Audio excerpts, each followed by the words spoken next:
Kulpi BDO অফিসে জনশিক্ষা প্রসার আধিকারিক। আমি এই সঙ্গে সঙ্গে NRLM দপ্তরটিকে নোডাল অফিসার হিসেবে কাজ করি।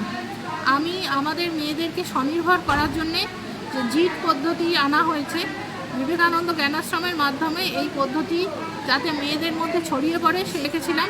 এখানে আমরা সমস্ত সংঘ থেকে প্রতি উপসংঘ নেত্রীকে এবং প্রতি সংঘের নেত্রীকে ডাকার চেষ্টা করেছি।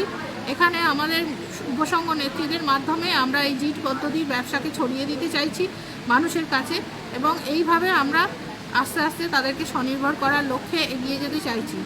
এবং এই পদ্ধতি অনুসারে আমরা বিভিন্ন রকমের SHG SC ডিপার্টমেন্টের কাছে যে সমস্ত প্রপোজালগুলি পাঠাচ্ছি, সেই বিভিন্ন ব্যবসা সংক্রান্ত যে আমরা বিভিন্ন প্রপোজাল পাঠিয়েছি, সেই প্রপোজালগুলি সবই জিট পদ্ধতির মাধ্যমে এর মার্কেটিং হবে, এবং জিট পদ্ধতির মাধ্যমে আমরা অধিক সংখ্যক SHGকে যাতে এর মধ্যে ইনভলভ করতে পারি এবং এই পদ্ধতিতে যাতে তারা স্বনির্ভর হয়ে ওঠে, সেই জন্য সরকারের ঐকান্তিক প্রচেষ্টায় আমরা যোগদান করছি।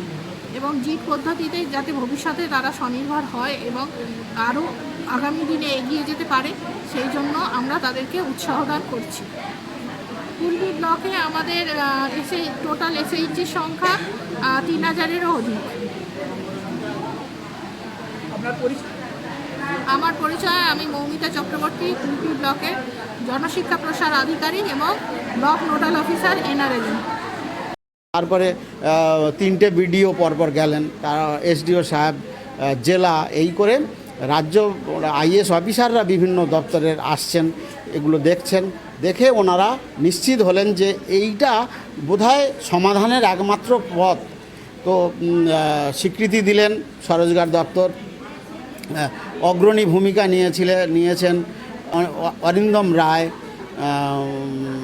সহ IAS অফিসার ওখানে যারা আছেন, এরা অগ্রণী ভূমিকা নিয়েছেন এবং প্রজেক্টগুলো ওনারা পাস করে দিচ্ছেন। ওনাদের স্বপ্ন হচ্ছে বা নাবার্ড বা যুব দপ্তরের, যুব কল্যাণ দপ্তরের উত্তম পাত্র IAS অফিসার এবং স্বরোজগার দপ্তরের MD নারায়ণচন্দ্র সরকার IAS অফিসার, এনারা কুলপিটাকে জিটের উপরে একটা মডেল করছেন, জিটের মডেল।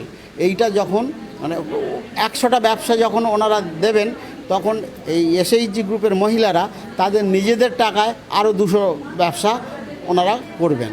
তো এইভাবে কুলপির বেকার সমস্যাটা মিটছে। এই মডেলটা কমপ্লিট যখন দেখাতে পারবো, তখন রাজ্যের প্রত্যেকটা ব্লকে এর কপি হবে, এর কপি হবে। তো এই হলো টোটাল জিটের উদ্দেশ্য।